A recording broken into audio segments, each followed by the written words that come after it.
få noget med om, hvordan man i krisetider kan udnytte noget af den energi, der er i krise, til virkelig at få vendt skuden, også de store skuder eller supertankeren, hvordan egentlig, at man kan få skabt en passion i en organisation, primært selvfølgelig omkring en ledergruppe, så man virkelig kan få fælles fodslag og samme retning og få den energi, som det kan give i en stor organisation.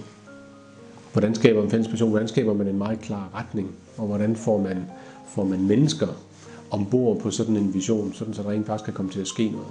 Fordi det er jo klart, at man kan have de bedste strategier og de bedste visioner. Kan man ikke få mennesker ombord, så kan man ikke eksekvere, og så kan det hele stort set være det samme.